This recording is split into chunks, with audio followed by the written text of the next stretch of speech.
Hi, and thank you for signing up for Clarity Now. We're going to walk you through a series of videos that will help you get set up and onboarded and ultimately using and becoming successful with the platform.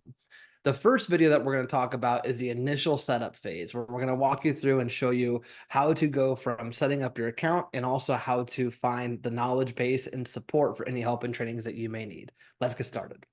All right, so I am logged into my account for the very first time, and this is the first thing you're going to see is welcome to Clarity Now. Go ahead and click on get started. And now it's going to take you to a couple of basic steps that we'll do together. The first thing we're going to go over is your business information. This is custom for every account. It's very, very simple to set up, only a couple of short questions. And this will ultimately impact the goal gap, which is a major feature within the platform. Three questions. One, on average, how many days does it take in your market to go from contract accepted to contract closed? I'm going to say it takes me 30 days in my market on average. Now, note, there's a question mark above all of these. If you're not sure what your answer is, hover over the question mark and just put what's in here. You can change this later. None of this is set in stone, so don't get caught up in whatever the answer is if you're unsure.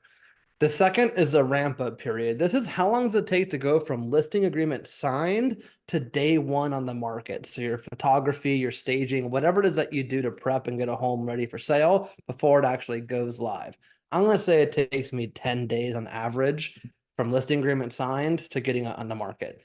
The last one is, what is your average days on market? Now, this changes dramatically from market to market, and it can change throughout the year, which is why this is actually a really neat feature because we can customize it throughout the year.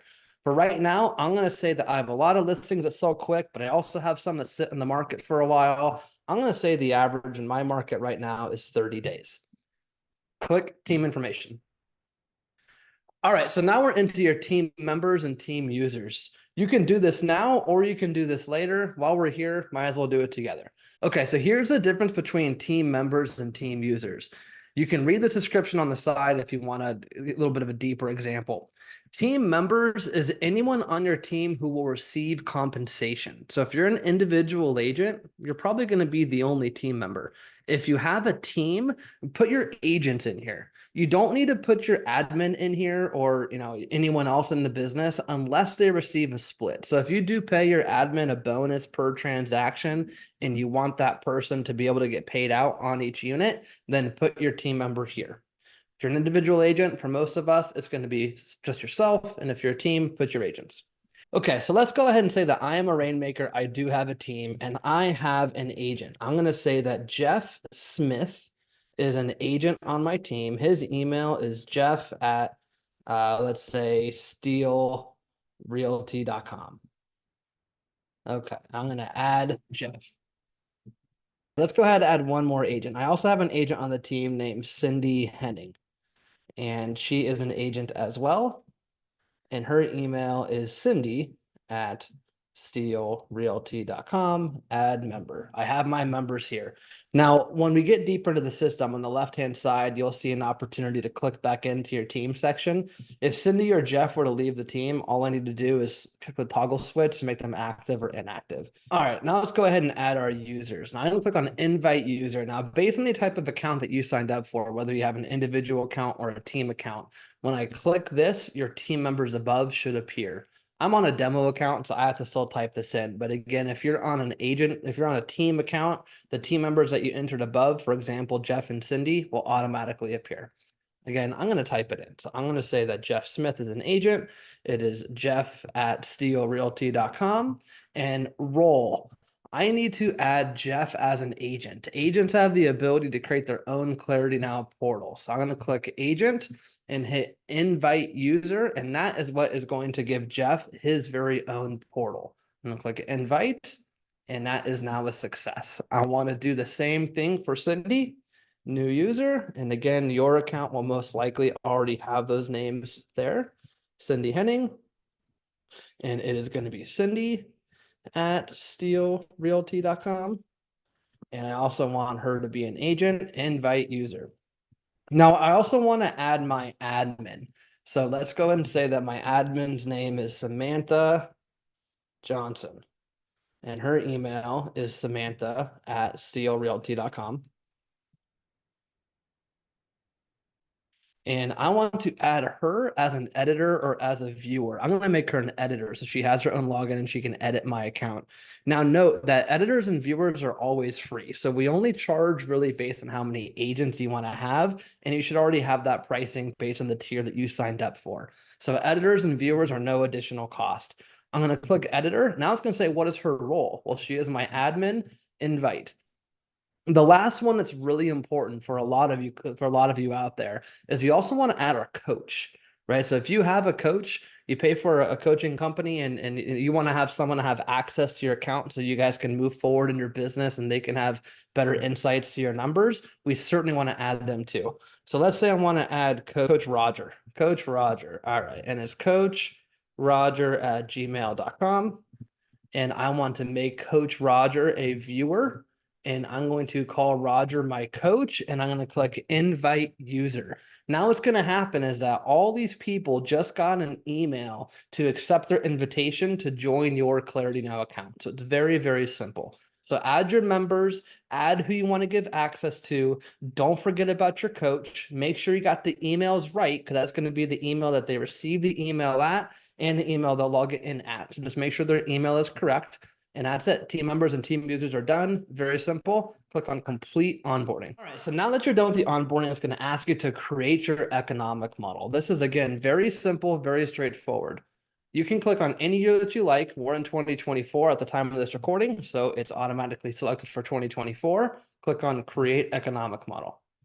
On every single one of these slides, you can click on walk me through this, and this will pop up where it can show you a video for every single question within the system. It explains it, and there's a video for that specific question. So there's no reason you should get stuck on this. Now, one thing to note again is that this is not set in stone. You can change these numbers, so don't get too caught up in what these numbers are if you're unsure. There's 3 statuses to choose from. I own a team, meaning I have additional salespeople. I'm a rainmaker. I'm on a team, which is a great status. So your team members now can have their own portal with their own, their own profitability. Or I'm an individual agent. Let's say that I own a team. The very first question, guys, is what do you want to net? You can change this. Don't get caught up on this. I'm going to say I want to net $300,000. And my average sales price is $275 where I live. And the average commission is 2.75%. Now, note, we already have a percentage in here, so you don't need to put a percentage sign. And don't put 6%. Don't put, one mistake people do is they'll put 0.025 because we're used to typing it into a calculator, right? And you'll notice here that your average commission is only $68 if that's the case. So put in the regular commission, 2.75%. My average commission check is $75.62. Listing information. If you don't know these answers, hover over the question mark and just put what is here. Don't get too caught up on this. What percentage of listing appointments that you go on will you get signed? Well, most of my stuff is fear-based. I'm going to say 85%. What percentage of listings that you take will result in a closing? I'm going to say 85%. And what percentage of my total overall business comes from listings? I'm going to say I'm mainly buyer focused, which most of you probably are. I'm going to put 40% listing based. Click on buyer information. Now it's going to be the same questions, but on the buy side. What percentage of buyer appointments that you go on will you get signed? If you don't know, just click on the question mark and type it in. I'm going to take that advice and say 70 and 70. Next, estimate your annual expenses. On average, how much do you spend per month on your business? So let's say, again, I'm a rainmaker. I have an admin. We already determined that. I have my listing photography. I have a coach. I have an office space. I'm going to say I spend somewhere around $13,000 every month to operate my business, which is approximately $156,000 a year. Okay, cost of sale. This first question is really important. Is there a maximum amount that you pay your broker? So for some companies, that would be called a cap. If you have a cap or if you have a maximum amount, what is that amount? Let's say that I do, and I spend $15,000 per year goes to my market center or goes to my broker. Does your company also have a franchise fee in addition to your broker split? Let's say the answer for me is yes, and that is an additional $3,000. If that's not the case for you, click no and say, no, there's not a cap. There's not a maximum amount. The question now will be, what percentage of every check goes to your broker? and average it out if yours is on a tier. So you could go ahead and say that on average, 15% of every single check goes to my broker. Again, I'm going to go ahead and say that I'm on a capping system and I have a $15,000 cap and a $3,000 franchise fee. Now, I selected that I'm a rainmaker. This screen right here is going to look different depending upon what you picked. Because I'm a rainmaker, it's asking me how many listings and how many buyers am I personally going to sell. Now, note what this is really asking is how many sales will there be no split paid on? So for most people that are rainmakers, all their revenue goes to the company and the owner, the rainmaker, makes the profitability of the business. Now, there's a lot of different ways that you guys can run your team, so that may not be true for all of you. If you do run a team where I'm the rainmaker, I sell a house, but I charge myself the same split as all of my agents, then that effectively means that there's not a single sale that I make where there's no split paid because I'm charging myself a split on every sale. Let's say in this case, I don't do that. I do it the way that most agents do who are rainmakers. I don't make a split. All the money goes to my company, and I'm going to sell 30 listings, and maybe I'll do 6 buyers. What this is saying is, as a rainmaker, I'm signing up to sell 36 homes, but the rest has to come from my team. Now the question is, on average, what percentage do you pay your team members on listing sales? I'll say on average 35%. And on average, what do you pay your team on buyer sales? I'll put 50. Now, again, if you picked you're an individual agent, you won't even see this screen because there's nothing else. There's no other cost of sales and splits to worry about.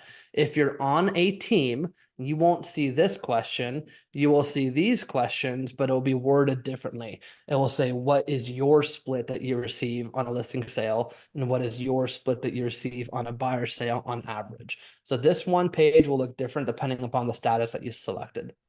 Go ahead and click next. Okay. Do you have an ISA department? Let's say that I don't. If you did, it would say what percentage of your total sales or ISA is going to get paid on. And on average, what percentage do they get paid on each closing? Again, I'm going to say that I don't. All right, how many referral fees do you intend on paying out? This includes lead sources too. I'm going to say I'll maybe do 4 referral fees for the year. And on average, I pay out 25%. Next. Do you pay a transaction fee to an admin on each closed listing? Let's say that I do. I have my admin, but and I pay her $100 bonus for every single transaction that she turns into a closing. I do that both on the listing side and the buyer side. Another way to think about this question is, are there any per transaction fees that occur? So if your broker or your market center charges a fee for every time you have a closing, that would all go in here. So it doesn't have to be exclusive to an admin. Is there any per transaction cost on the listing side and the buy side that you incur? This last question here is, what is the additional annual cost of sale? This is an annual number. What this really is, guys, is for the whole year, how much do you want to put in the bucket for you giving away your commission at the end of a transaction to get it to close? So an example that would be buyer and seller are arguing at the end of the transaction over the refrigerator not working. And you say, guys, I'll go ahead and just pay for a new refrigerator, just close. Right? For some of you, you'll say, I never do that. It's $0. For some of you say, I do that all the time. Let's put $5,000. Let's say I do that a couple times a year. I'm going to put $1,500 for the whole year. Okay. Seasonality is the last step. It's going to be auto set for you at 20, 30, 30, and 20. This is the percentage of your closings that happen during each quarter, during these months. If yours is different, change it. You can edit all this later. I'm going to leave it just as is, and I'm going to hit submit. All right, and that's it. My economic model is complete. So now I can see that if I want to net $300,000 with the metrics that we just put in together, I need to do 25.3 million for just short of 700,000 in GCI. It's going to be 92 closed units, which is 37 listing sales and 55 buyer sales. Remember, I signed up to do 30 listings and 6 buyers myself, which means the math shakes out that my team members need to do 7 listings and 49 buyers. So now I know what I need to go recruit to. My cost of sale is $240,000. That's my cap, my franchise fee, my agent compensation, my referral fees, my admin bonuses. I have almost a 34.5% cost of sale. 456 is my gross profit. I'm going to spend 156 on the business. That gets me back to my $300,000 net. my business will be 43% profitable. And based on the conversion ratios that I put in, here's the appointments that I will need to go on to ultimately sell the homes that the math shakes out. So when I look at this, I can say, perfect, that looks doable. Or I can say, I think we can do more than 92 sales. I think my team members will do more than 7 listings and 49 buyers. If that's the case for you, then great. Go ahead and click edit on the top right, and let's bump up this profit goal. Let's make that $400,000 and see how the math changes. I'm not going to change anything else. I'm going to keep everything else the exact same. I'm going to keep my production the same. I'm not changing anything but my profit goal. Clicking all the way through. And now to net $400,000, it's 116 units. And I'll need to have 16 listing sales and 64 buyer sales from my team. Let's say for me, that looks a lot better. I think we can do $32 million. I think we could do around 120 sales. That means my net profit goal is going to be somewhere around $400,000. Okay, so now we have set up your business information. We've done your team members, we've done your users, and we got your economic model set up. You're officially in the system. If you click on dashboard, you're set up. All you need now is to put data in the system for all the reporting to work. But let's say that you need some help. I do want to show you the 2 spots that you can go to get help. Either one, you can click down here in the chat box and you can send us a message, and this will go right to our team and they'll get back to you promptly. The other thing is click on this get help on the right-hand side. You can sign up for a live group training call. We do a group training call every single day if you need support. You can also click into the help center. If you click into the help center, we have everything broken down throughout the system. So if I need some more help on, gosh, how do I do my pipeline report? How to add a pipeline, sending a note to a team member, how to read and use the pipeline report. Maybe that's my question. I can click on that. And now there's going to be a video and a complete overview as to how to use the pipeline report. So this help center, this knowledge base is a great resource for you.